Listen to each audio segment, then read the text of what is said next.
Malaysia lah. Jadi kalau binatang mungkin tak ada kat negara Arab, ada dekat kita. Yang hanya disebut Al-Quran, lembu je, Al-Baqarah. Yang Arab sebut tapi tak ada di negara Arab. Al-Baqarah, surah lembu, lembu. Ini kehebatan Allah Subhanahu Wa Taala. Ya. Jadi macam kita lah di Malaysia, unta tak ada, kan, di Malaysia. Jadi dalam konteks ni kita kena rujuk dengan orang-orang lama di Malaysia. Mungkin binatang tak pernah tengok, rupa pun tak pernah tengok, mungkin misalnya kat hidung kan benda kita pun tak tahu bentuk binatang kan. Jadi bila tengok-tengok itu, orang tua kata yang ni setahu kami dia boleh makan, sebab dia binatang biasa, makan kat tanah, mungkin makan tumbuh-tumbuhan. Jadi hukumnya halal lah. Maknanya kita rujuk kepada kaul orang-orang yang mendiami sesuatu kawasan tersebut. Okey, boleh faham ya yang tu nah? Okey, baik. Ni kalau kes tak ada nas ya. Tak mana kita. Okay. Dan jika dibilangkan dia jahat, maka haram dia makankan dia. Ikut orang kampung kata apa? Jangan makan ni, binatang ni memang tak boleh makan ni. Dia adalah alasan-alasan yang orang bagi. Memang tak ada nas, tak ada apa, maka tak boleh makan, kira haram dah. Ni bahasa mudah sebab kita tak sama geografi, maka tak sama binatang yang ada ataupun yang mendiami di sesuatu kawasan, sebab dia ikut kesesuaian iklim dan cuaca. Ada binatang tahan sejuk, ada di kawasan sejuk dia boleh hidup, ada yang tak tahan sejuk dia akan mati. Begitulah ya. Keindahan Islam tu dia ada, Allah ciptakan kita ni berbagai bentuk dan rupa fizikal serta geografi tempat tinggal. Baik. Dan yang zahirnya seperti barang yang berkata oleh Zarkashi, seorang ulama ya tuan-tuan. Dia kata yang zahirnya senang faham, dia kata ya, dipadakan dengan perkhabaran dua orang yang adil daripada mereka itu. Dia kata ulama Zarkashi ni nak bagi lebih canggih lagi kalau dua orang bercakap. Orang ni adil, cerita kata binatang ni memang boleh makan, maka bolehlah. Tu yang isu kita bicara minggu lepas, isu ketam batu. Tuan-tuan ingat tak? Kan kita duduk ni, kitab kata tak boleh. Okey. Cuma tak ada dalil, ya. Sebab tak ada hadis Nabi sebut nama kitab pun. Hadis yang merujuk kepada nama ketam batu. Kan? Maka kita rujuk pandangan orang Malaysia. Ada kawasan-kawasan negeri kata boleh makan walaupun dia hidup liat, tapi dia mati juga. Ada kata tak boleh makan. Jadi kena tengok kaul yang adil dari sudut di sinilah. Cuma dalam konteks kita moden hari ni, kita dah ada majlis fatwa, maka rujuklah majlis fatwa. Itu yang terbaik. Kan selesaikan masalah kan. Sebab orang awam ni mungkin banyaklah kita nak kata adil tak adil tu banyak dilihat di sudut hukum fiqh ya. Ada ni banyak ya kategori dia, penilaian dia. Baik. Maka jika bersalah-salahan oleh Arab pada baiknya, maka hendaklah diikut akan yang banyaknya. Pandangan tengok, mungkin yang banyak baik tu kata pandangan yang banyak, yang kata tak baik tu sikit, maka ikut yang banyak, kaul yang muktabar. Kalau kita majlis fatwa lah ya. Maka jika bersamaan, maka diikut akan Quraisy. Okey tuan-tuan, kalau tuan-tuan perasan, bangsa Quraisy ni bangsa yang hebat. Ini bukan isu agama. Sebab tu daripada hadis Nabi sebut, kalau kamu nak melantik pemimpin orang Arab ya, hendaklah lantik di kalangan bangsa Quraisy.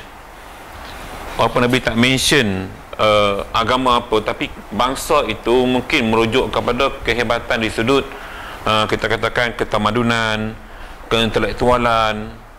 Jadi kalau berlaku pandangan yang sama, Nabi kata rujuk kepada yang bangsa Quraisy. Jadi kalau kita hari ini di Malaysia, mungkin kita kata rujuk kepada majlis fatwa je lah. Ataupun kalau kampung yang jauh-jauh, mungkin tok-tok imam. Kan? Dia tak rujuk ketua kampung, dia rujuk tok imam yang arif bab agama.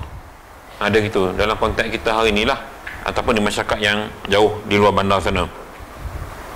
Dan jika bersalahan Quraisy dan tiada tarjihnya, mana tak jelas ya, atau syak mereka itu pada baiknya atau tiada, kita dapat akan mereka itu, dan tiada kita dapat pula akan yang lain daripada mereka itu, daripada Arab, maka adalah kita iktibarkan menyerupai dengan sehampir-hampir haiwan dengan dia pada pihak tabiatnya. Baik. Kalau berlaku pertengkaran juga, pening, tak dapat jawapan juga ni, maka kata tuan kitab ni, kita kena tengok binatang tadi menyerupai sifat binatang yang lain tak. Itu yang saya katakan tadi, singa, serigala, anjing hutan, harimau, lagi satu yang macam harimau apa yang bukan zebra, yang bintang-bintang, harimau bintang lah. Jadi kategori ni dikiaslah sebab hampir sama, maka hukumnya haram lah. Tu masuk sini ya. Kita tengok apa binatang yang hampir sifatnya tu. Okey, tu satu. Kemudian yang tabiat ya. Kemudian yang menyerupai pada pihak rasa dagingnya, liat ke, keras ke, lembut ke, lemak ke dan sebagainya. Okey. Kemudian yang menyerupai pada pihak rupanya, muka hampir sama, tapi bukan kembar.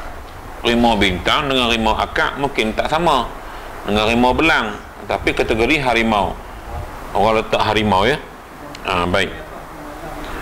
Dan pihak rupanya, atas peraturan ini maka jika bersamaan dua yang menyerupai atau tiada, kita dapat binatang yang menyerupai dengan dia, maka halal binatang itu kerana ayat qul la ajidu fima uhiya ilayya muharraman ala ta'am yat'amuhu. Apalah habis ayat tu, ayat yang cerita tentang apa yang kalau tak ada wahyu, kata kalau Muhammad, kalau tidak ada didapati fima uhiya ilayya muharraman. Waalaikumsalam warahmatullahi. Kalau tak ada dalil mengatakan haram, barulah tengok keadaan macam ni, maka dia kira halal ya. Baik, ada dalil dia. Habis bab tu. Dan haram makan sesuatu yang mutanajis, cair atau keras. Yang ni kena hurai panjang tuan-tuan ya, sebab dia, kita tengok zahir cerita ni, bila maksud mutanajis, kita jangan lihat fizikal benda tu bersih ya. Macam kita tengok gula-gula kan, dah bersih, balut elok apa semua kan, dengan colourful dia punya design semua, siap logo halal lagi. Jadi kita duk tengok, maka kita kata halal lah. Maksud mutanajis di sini ialah bahan makanan. Sebab itu bila timbul isu, bila orang tanya soalan, boleh tak kita makan makanan yang dimasak oleh orang bukan Islam? Kan kadang-kadang ada kita made orang Filipina kan, yang Kristian ya. Dia isu makan ni tuan-tuan, bukan pada orang masak tu, tetapi pada bahan masakan. Tu isu makanan ya. Tapi kalau isu barakah, memang tak adalah. Sebab itu bila kita katakan nak beli barang di kedai, kalau kita pergi kedai tu tengok orang yang jual itu jenis sembahyang tak tinggal semua, barakahnya beli di situ. Bukan tak boleh beli dengan orang lain, boleh, tapi di sudut barakah. Tuan-tuan kena faham ya. Sebab agama ini dia melihat kepada barakah itu penting, keberkatan makanan. Jadi yang kadang-kadang makan sikit jadi cepat kenyang, makan banyak lambat kenyang pun ada. Setengah-setengah tempat kita bertamu di rumah orang, kita makan sikit alhamdulillah kenyang, tapi kadang-kadang balun 4 pinggan rasa macam lapar lagi. Keberkatan di situ. Okey. Jadi balik pada cerita mutanajis tadi tuan-tuan, macam gula-gula yang jenama plus mince yang kita duk elan viral ni kan, saya cerita minggu lepas, memang ada gelatin yang binatang yang tidak pasti halalnya itu. Yang ni CAP tahulah, tuan-tuan pengguna Pulau Pinang dah ada data benda ni Cuma kita lah duk pergi beli, pergi buat hadiah kenuri kahwin, ya, duk bubuh buat buah tangan. Jadi kita dah mengaji minggu lepas, tuan-tuan siapa nak buat kenuri lepas ni, tukar lah, saya ajak dah itu, tukar buah kurma ke, tukar buah kismih ke, tukar buah tin ke, ajar benda tu, hadiahkan pada tamu yang hadir benda tu, tukarlah gula-gula tu, tukar ya. Jadi lihat fizikal bersih, tapi kita bimbang kandungan tadi takut ada bahan najis, maka hukumnya tetap haram sebab dilihat pada kandungan. Macam rempah yang mereka kata kedai mamak tu, rempah kari tu, ada yang kata rempah tu dia mesti campur dengan tai lembu kering. Wallahu alam, tapi saya dengar ni daripada chef-chef yang top jualan, yang dah masuk TV lah. Ya.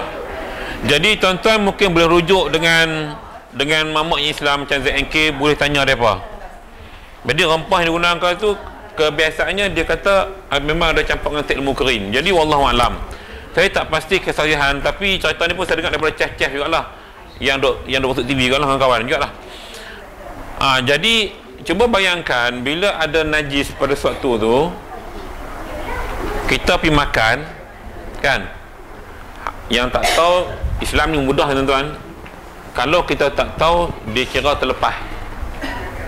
Jangan kita tahu kita pergi try pergi makan, dok tahu dah memang kedai mamak ni lah, mamak tiruan banyak kan, dok tahu lah dia buat kari, dia campur dengan kari tai lembu kering, kita pergi berdai juga, baru jatuh hukum haram. Tak tahu tak apa, tengok makcik hajah tu balik pergi makan sedap mah, jilat lidah siap kari, bau 40 hari, bau tangan, bau kari tu, bau. Oi, kata dahsyat kari dia ni. Tahu keluar berita, lepas tu disahkan oleh pihak berkuasa. Waktu tu kita taubat lah. Takut tak mau pindah kedai ni. Dia betul tuan-tuan. Sebab tu benda ni kena hati-hatilah ya. Jangan kira sedap di mulut, takut banyak masalah nanti ya. Jaga makanan ya. Jadi hukumnya haram makan makanannya ada mutanajis, cair ataupun keras ya. Mana jangan nampak zahir arak tu je tak boleh makan, sebab nampak zahir arak tak. Kadang-kadang ada makanan yang memang campur dengan arak, kita pun tak tahu. Jadi nak elok, lah ni hak boleh makan banyak sebenarnya pun. Nasi, ikan, beras kunyit kita semua boleh makan, tapi dia galak pergi cari hak lain tu, pasal hak lain tu lebih sedap.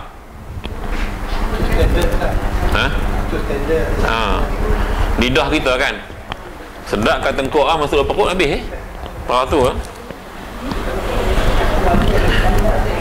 baik. Dan haram makan sesuatu yang suci. Dia suci tuan-tuan, tapi yang mudarat akan badan atau akal. Makanan ni suci, elok dah, okey, tapi mudarat pada akal dan badan. Dia bagi contoh seperti batu. Memanglah tak ada kerja makan batu. Dan tanah keras seperti tiflon ni kalau bahasa Arab budak-budak Tufal ni jenis, saya pun nak ni tak tahu kan ni jenis tanah juga, tapi tanah tu kira bagi mereka yang memberi mudarat akan dia. Maknanya segala bentuk, tak kira lah dia buat contoh ni je, tak kira lah buah-buahan pun nampak bersih elok kan, tumbuh di pegunungan lagi, tapi kalau beracun tak boleh lah, sebab dia mudarat. Bersalahan mereka yang tiada memberi mudaratkan dia, dan racun jika sedikit sekalipun, melainkan bagi mereka yang tiada memberi mudarat akan dia pada sedikit daripadanya. Maknanya kalau buah tu beracun tapi sikit, tak mudarat, boleh. Dia yang tak boleh kalau mudarat. Ni kategori buah-buahan ya. Baik, saya nak kupas sikit isu ni tuan-tuan. Limau mandarin ni kita tengok dalam video, mereka celup chemical, kulit luar kilat, dalam isi kadang ulat pun ada. Kalau ikut bahasa kitab ni, dia kira mudarat dari sudut kesihatan, sebab chemical tadi mungkin boleh menyebabkan kanser. Kalau ikut hukum, dia jatuh hukum haram kita makan, sebab kita dah tahu dia dah celup benda tu. Okey, ikan yang diawet dengan abu mayat. Baik. Ikan memang diawet dengan abu mayat dia, sebab tu dia tahan lama tuan-tuan, nampak bersinar. Nelayan dia pergi ke laut, bukan dia pergi hak sehari 2 hari, hak buk besar-besar tu. Sahabat kita tak ada, dia boleh hurai panjang. Depa pergi kadang bulan baru balik. Saya cerita pasal bayi pak saya nelayan. Jadi nelayan Siam ni, depa pergi memang depa ada abu mayat, depa perui tabuk mayat lantung tu, buah air, memang sebulan nampak clear. Sebab tu kalau nak tengok, tuan-tuan beli ikan, cuba rendam dalam 1 jam dalam air, rendam je dalam 1 jam. Angkat balik, pucat lesi, dia dah keluar benda tu. Kadang-kadang di supermarket dia tembok air tu ada air sejenis cairan yang nampak bergemelapan, nampak bersinar, seolah-olah ikan tu fresh. Jadi kita hari ni mau tak mau terpaksa terima hakikat, sebab kita nak pergi ke laut, nak pergi beli ikan fresh, kita jauh, maka terpaksa beli ikan supermarket. Jadi kita kena rendam dululah, bagi lama sikit. Melainkan kita tengok insang dia masih merah elok, tu mungkin ikan fresh. Sebab ada kalanya ikan tu, Waalaikumsalam, mai daripada Kuala Selangor, okey lah. Kuala Kedah, okey lah. Ni hak kerja Siam ni. Dia memang kena tabung abu mayat untuk bagi tahan lama. Baru tahu noh, kami tahu lama dah kami nak buat guna. Jadi orang hak tahu benda ni, dia dah tahu, dia pergi makan ayam, dia tukar. Rupanya ayam pun dia kena juga. Jam. Ya. Dia ada 2, sebab saya baca laporan daripada Santang Pengguna. Hak yang Abang Ipak saya tunjuk, sebab Abang Ipak selayan, saya tengok sendiri. Dia perui tu. Dia perui atas ikan tu. Hak yang canggih lah, hak depa cairkan benda tu.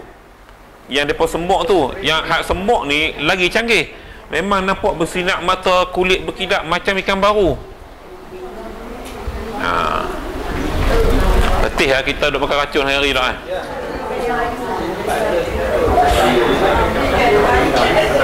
Ya. Itu setengah orang dia tengok insang, okey tak okey. Jadi cara terbaik tuan-tuan, ni depa hajak lah, nelayan hajak balik rendam dulu noh. Rendam dah setengah jam pun okey dah. Lepas tu baru kita siang lepas tu rendam, lepas tu baru kita bawa garam, goreng lah. Ya. Tak apalah, biar lembek dia keluar benda-benda yang tak elok tu, daripada kita makan hak keras tapi benda tu banyak masalah. Tu yang penyakit lah banyak. Betul tak? Sak-sak perut ada masalah, macam-macam sebab pemakanan kita. Lepas tu kita pula tak topak dengan suplemen apa-apa, lagi teruk lah badan kita. Baik. Jika macam mana? Okey. Adapun jika banyak, maka haram mutlaqan. Haram semata-mata haram sebab banyaknya racun pada makanan tadi atau pada buah-buahan tadi. Dan tumbuh-tumbuhan yang padanya racun dan sesuatu yang memabukkan, seperti memabukkan apiun. Ni apa benda apiun ni? Saya pun tak tahu. Ganja Okey. Dan buah pala. Nakmat. Sebab tu buah pala dia pun buat jeruk. Dia tak boleh makan gitu, dia pening. Dia pedak pening. Kawan saya balik baru ni, dia buat ayak buah pala, dia blend, dia buat jus, dia bor gula, sedap pula. Dia tak pening pun. Dia macam-macam orang ubah suai tu supaya dia menjadi tak bahaya. Kalau makan gitu memang buah pala, saya teringat kecil-kecil dulu saya duk kutip di ladang tu. Kutip buah pala kan dia pada buat jeruk kan. Dia buah besar-besar macam buah stang tu, tapi kelat, pahit-pahit kelat, pedak ke benda tu. So dia pun rendang-rendang, dia pun buat jadi jeruk, sedap pula makan. Dah lupa lah pokok lagu mana, cerita kecil-kecil dulu, tak ingat lah. Dan za'faran. Baik, apa isu za'faran ni? Za'faran dia hak jadi ubat tu, hak yang serbuk tu. Dia yang bahaya tu getah dia tu. Sebab tu getah dia orang tak minum ubat tulis. Menulis kan perubatan Islam kan, dia tulis di pinggan putih menggunakan dakwah za'faran. Hak tu untuk tulis, yang tu yang mabuk tu kalau makan tu. Tapi kalau dia punya bunga dia jadi ubat. Hak itulah hak kita kata halus-halus tu kan. Alah bunga tu kadang depa kisak kan, kisak tu dia jadi serbuk. Dia kalau kita masukkan 7 tangkai dalam ayak macam ni, dalam setengah jam kan dia akan bertukar jadi warna kuning. Waktu tu kita minum bagus jadi ubat. Orang yang tak ada darah, yang kurang darah bagus ya, makan za'faran sangat bagus untuk perubatan. Baik. Dan belulang yang sudah dimasak akan dia, dan sesuatu yang diliwati akan dia, lalulah. Dan makruh dimakan akan binatang yang memakan ia akan najis. Okey. Iyalah. Dia tak sampai haram. Makruhnya. Baru nampak kan?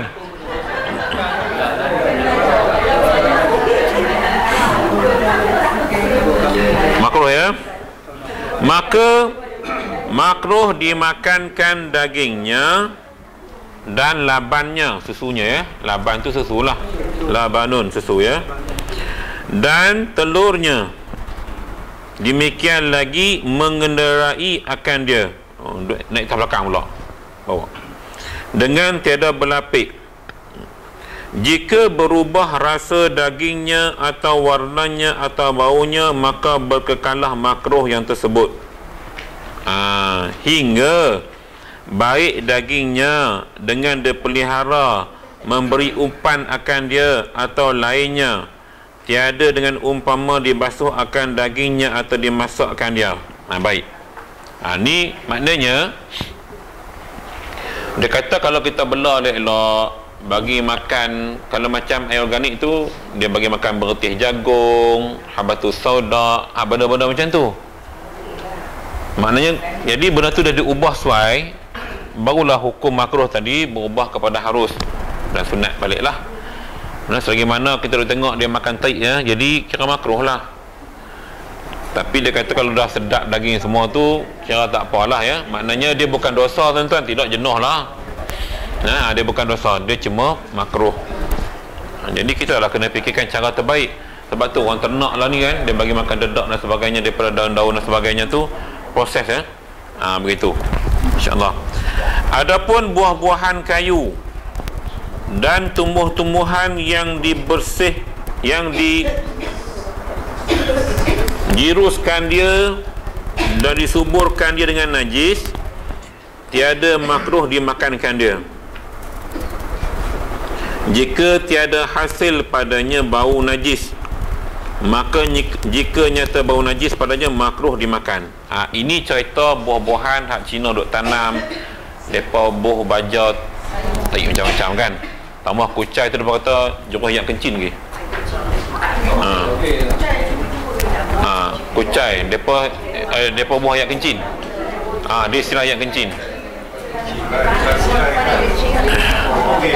Jadi bila cerita bab ni tuan-tuan, lah timbul kisah dah kebetulan pilihan raya di Kementerian Highland ada keluar cerita pula strawberry pun depa jurus ayat babi punya telaga. Jadi cerita seorang kaum kita lah, muslimah kita ni pi ladang strawberry tu dia nak kencin. Tanya nyonya hak duk jaga sayang buah-buahan tu, tunjuklah tandas belakang tu. So tandas tu memang dekat dengan telaga apa semua. Dia jengok-jengok tengok babi banyak tu. Babi. Jadi ayam sedut tu depa siram. Jadi saya tak tahu, yang ni saya tak tahu ladang mana satulah. Cerita tu secara umum. Jadi saya pun bila terbaca yang ni terlayak liak bola, mau kita ambil petik makan ya kan. Tengok sebab bukan semua kot, saya tahu bukan semua. Ada ladang yang India punya kan, mungkin tak ada benda tu. Jadi tengoklah. Cuma kalau ikut hukum tak ada masalah. Yang najis ya. Ikut hukum tak apa, disiram ke apa, lagi tak bau benda tu pun tak apa. Cuma kita tak lalu nak makan. Kan? Nak terbayang rupa bentuk tu kan, hidung mancung mau terbayang, tak boleh pi aku. Kan? Tak boleh pi aku. Lagu tu lah ya. Baik.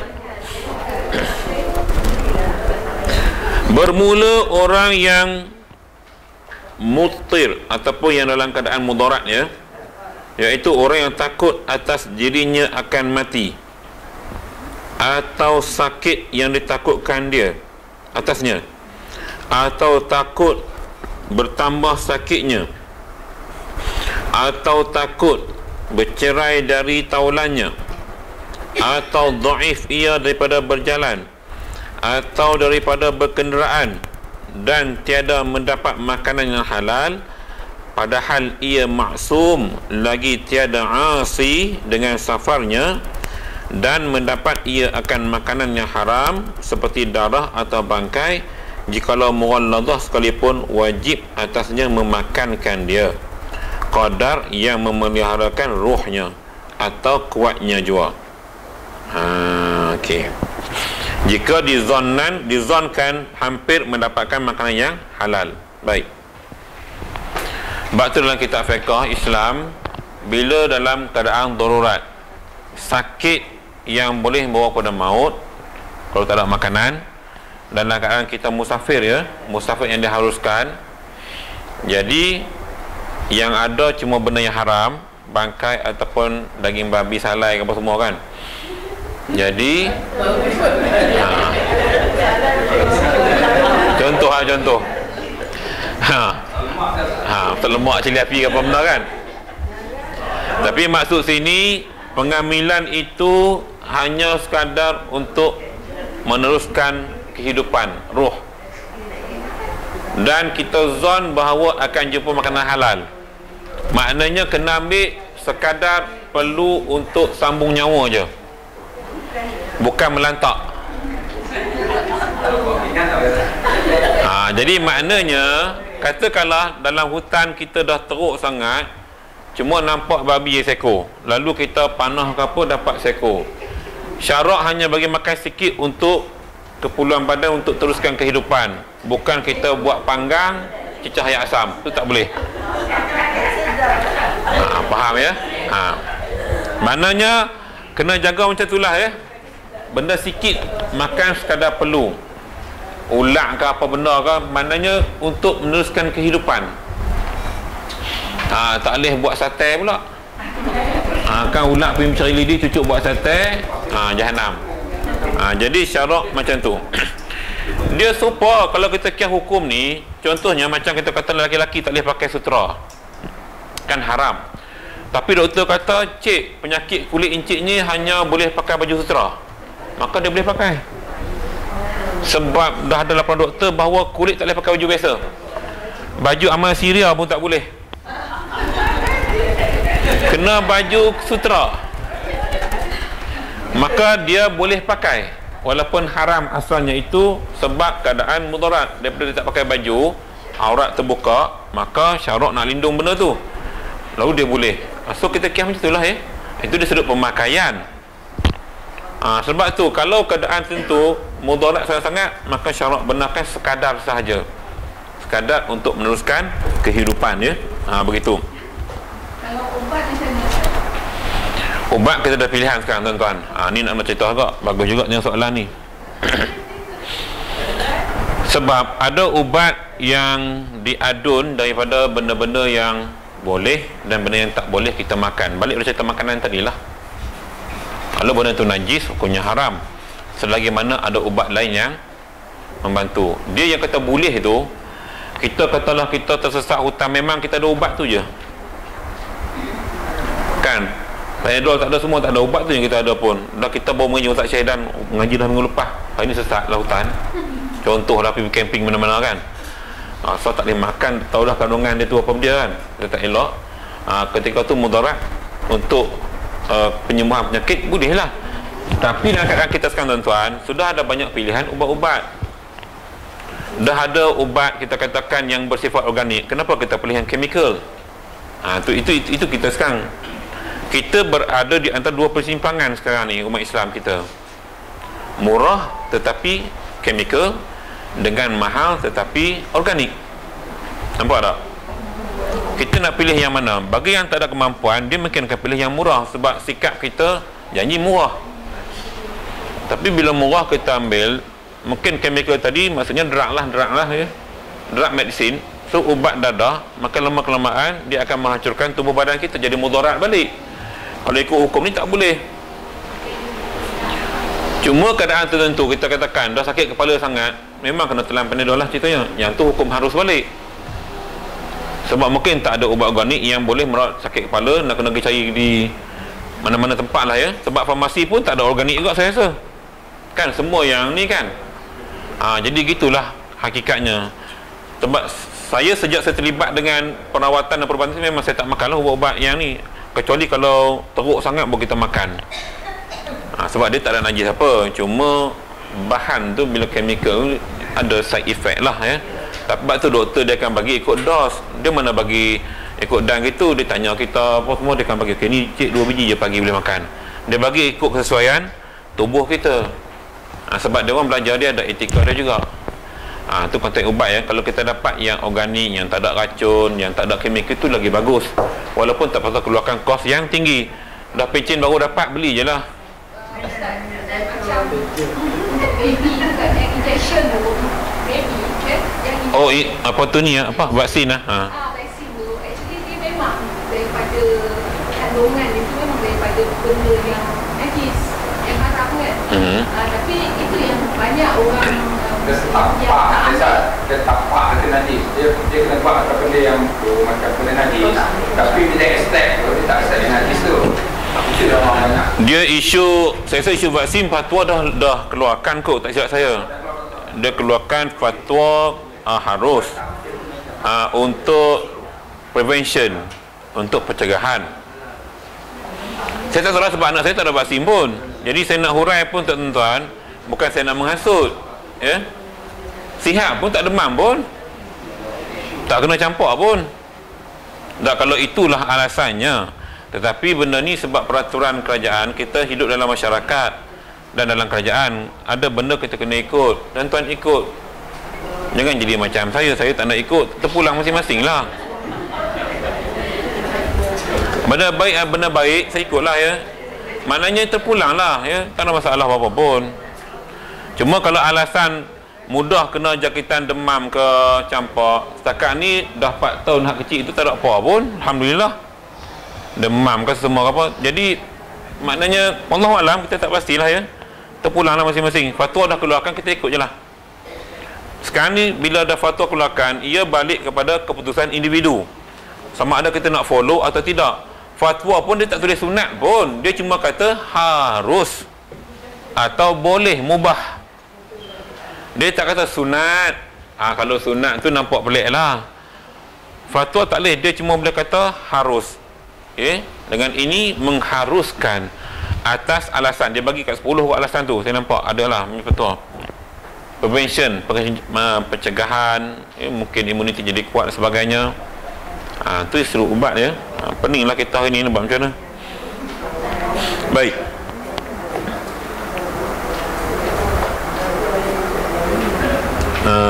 Okay. Dan harus ia berbekal dengan dia jika dizonkan sampainya kepada yang halal, dan harus baginya makan bangkai anak Adam jika tiada dapat bangkai yang lain, termasuk manusia jikalau yang mughalladhah sekalipun. Adapun yang asi, maksudnya yang musafir tu maksiat punya cerita. Memang niat dia tu nak pergi jalan tu memang cara tak elok lah, tujuan tak elok. Jadi tiada harus ia makan makanan yang haram yang tersebut hingga taubat ia dan seumpamanya yang murtad dan kafir harbi hingga Islam keduanya, baru boleh makan balik. Mati kerah lagu tu lah kalau ikutnya. Sebab nawaitu tu dah terbalik. Sebab tu kita nak musafir ni kan, kita macam-macam kan, kita nak ziarah tempat, lihat keindahan alam, itu harus. Ini yang maksiat ni kelab malam, pergi Genting Highland pun kelab malam. Dia ada tujuan dia tu. Dia macam-macam manusia ni kan. Jadi kalau mati celah tu habislah, sebab niat kita dah tak betul ya. Habis kita tajuk berkaitan dengan pemakanan. Sebenarnya banyak benda boleh kupas isu makanan ni, cuma dia dalam kitab dia hanya fokus pada yang basic sajalah. Sebab kalau lihat dalam konteks moden ni, macam-macam pemakanan perlukan ujian makmal untuk melihat kesalihan kandungan sesuatu bahan dalam makanan. Tuan-tuan balik buat lagi cerita minggu lepas buat yang iodine tu, tak nak buat dengan cucu-cucu kan, tak buat pun. Kau belajar saja kan minggu lepas. Tak ada iodine. Pergi lah beli kat farmasi tu. Umur saya dah tu, umur saya dah. Boleh ambil sikit. Minggu lepas kan saya ajak. Oh, rugilah. Dia benar macam ni, kena buat selalu tau. Dakwah. Selamatkan cucu anda semua ya, selamatkan. Jangan dok biar makan jajan apa semua tu ya. Sehari habis kelas pergi beli farmasi tu. Terkejut tuan farmasi tu ni, pasal apa jemaah masjid Putra Belana semua beli iodin. Tak ada luka pun. Okey, baik. Tahu kan saya dah tunjuk cara minggu lepas. So yang tak tahu ajak yang tahulah ya. Baik. Okey, tajuk baru. Tengok tajuk baru. Ni sebab kita berurusan setiap hari ya tuan-tuan. Kitabul Bai'i. Ya, Kitabul Bai'i. Yalah sebab saya baca bul tu dah ada alif lam. Kalau tak alif lam kita baca kitab Al-Bai'. Al-Bai'u, tapi sebab dah ada ni dalam bahasa Arab kita panggil mudhaf ilaih Maknanya kalimah pertama baris dhammah di ujung, kalimah kedua mesti baris di bawah ya. Kitabul Bai'i.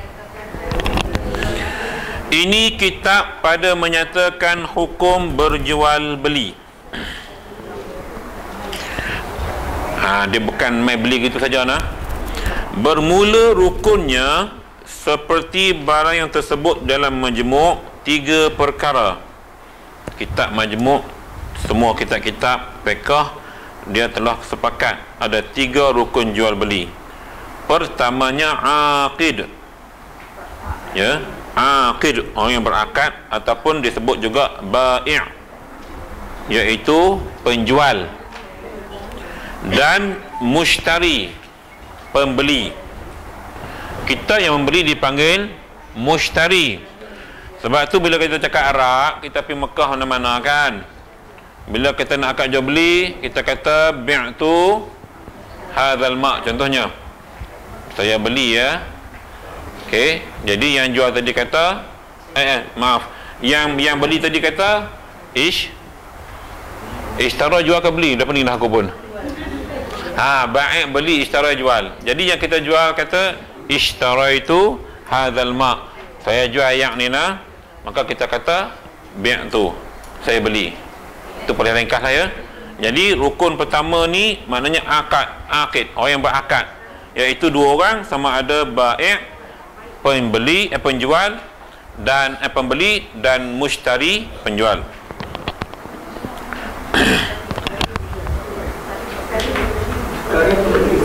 Mushtari beli kan jual, sudah pening lah ni ishtara itu. Belilah, bai' penjual kan. Betul. Pening lah. Dan keduanya ma'qud alaih, iaitu benda yang kita kena akad, iaitu samanun, harga ya.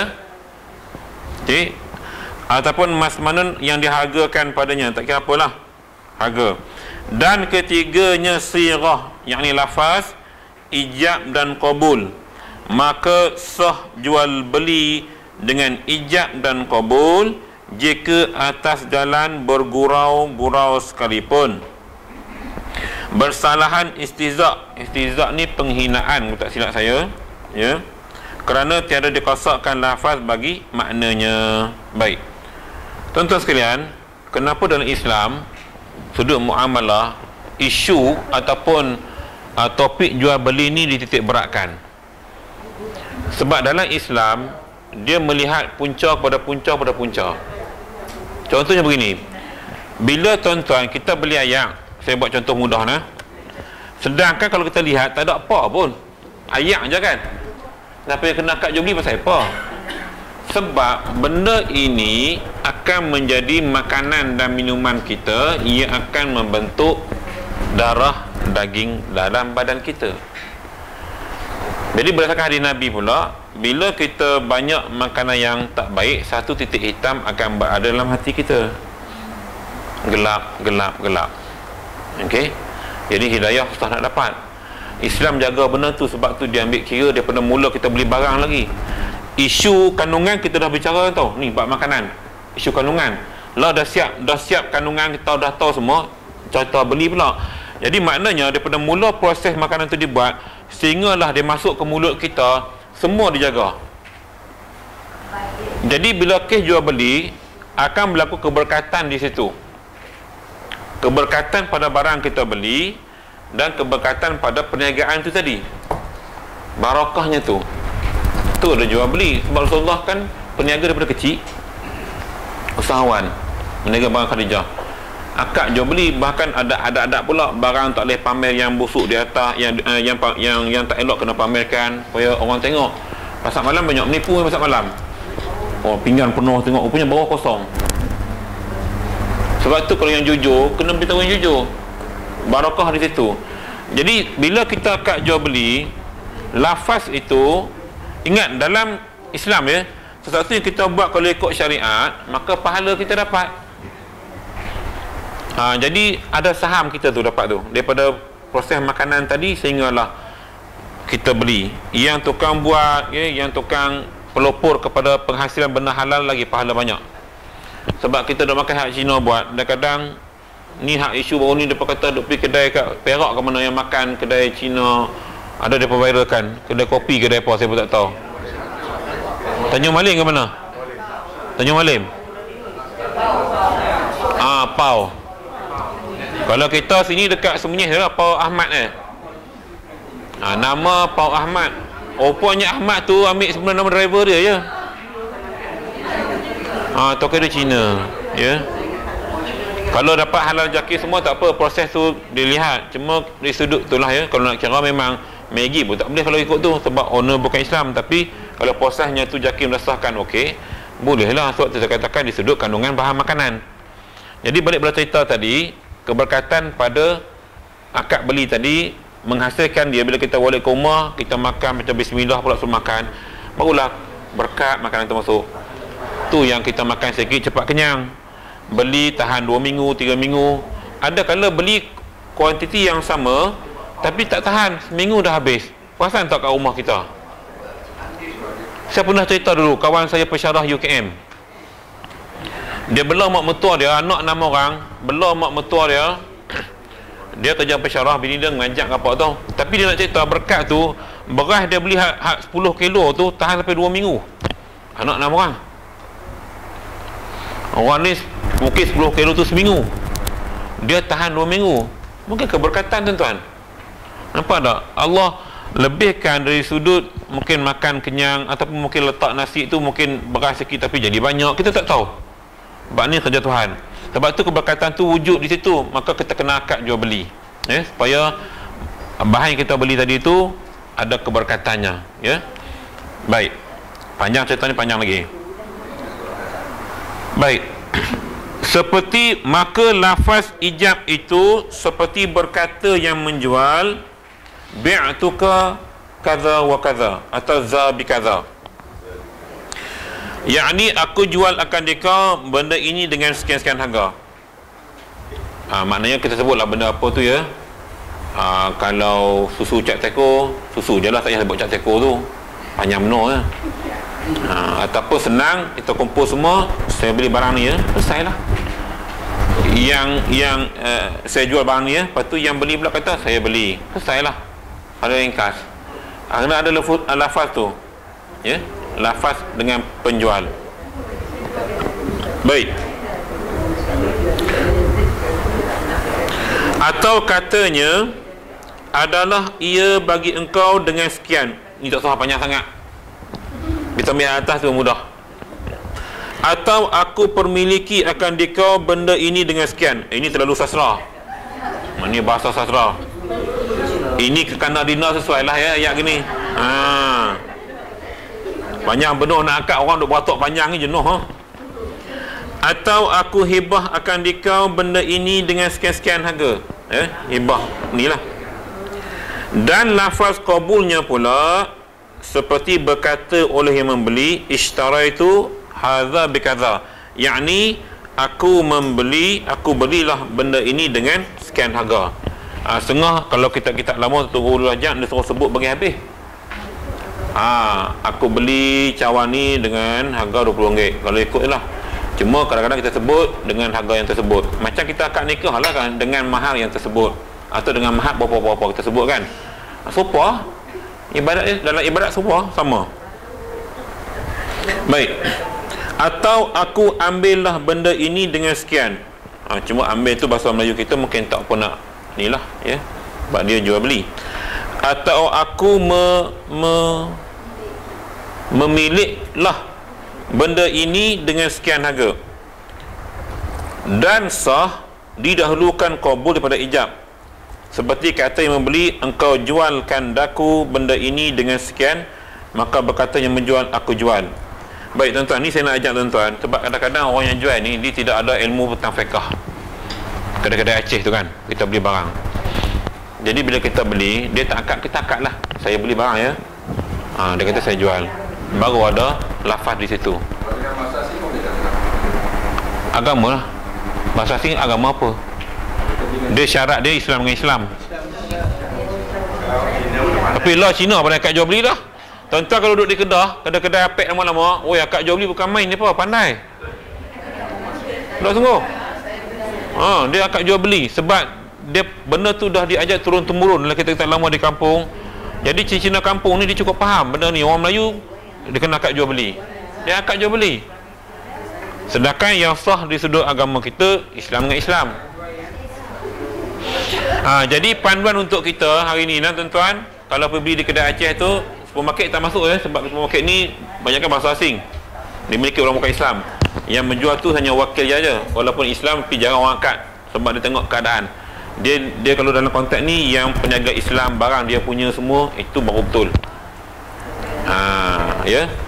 Ni tuan-tuan nak akad jual beli kat Speed 9 pula, payah cerita. Biasanya jual beli ni agak sedikit kaitan macam mana?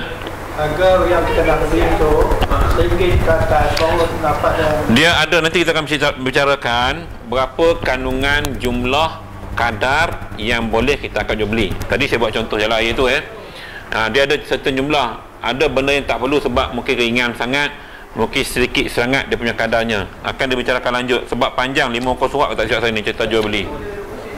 Panjang ini dia akan cerita secara umum, cara sebut dulu. Baik.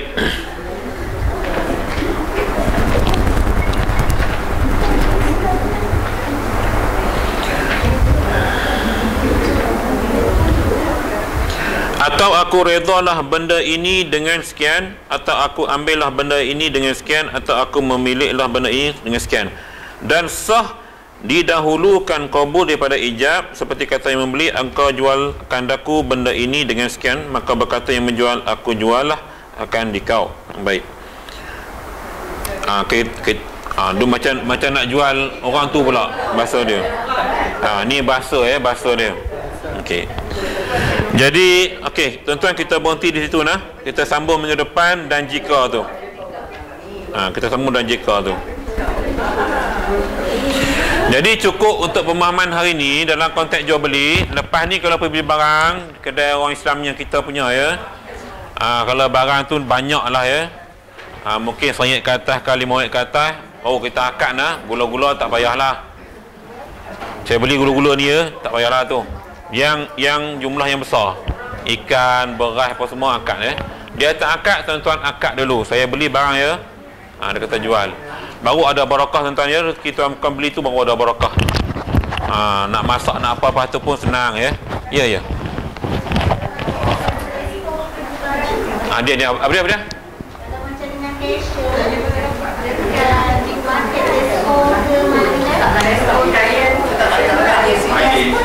tak, dia sini kalau kita baca lebih lanjut kitab ni, dia syaratnya Muslim dengan Muslim, yang mana yang kita akad tadi, Muslim yang memiliki barang tersebut, dia punya kedai, dia punya. Macam Maidin boleh tuan-tuan nak akad, tak apa. Maidin tuan-tuan nak akad, akad lah. Cuma saya tak tahu Bangla tu faham ke tak, sebab takut dia tak faham. Papa yang kiahe, sudah kita. Jadi tengok keadaan ya. Yang penting kita dulu ya, kita start dulu. Kalau orang tak start, kita start dulu, insya-Allah. Okey, mudah-mudahan perbincangan kita pada pagi ini memberi manfaat kepada semua yang hadir. Yang baik itu pada Allah Subhanahu wa taala, yang tidak baik itu datang kelemahan yang ada pada dia sendiri. Aku berkata astaghfirullah alazim li wa lakum. Assalamualaikum warahmatullahi wabarakatuh.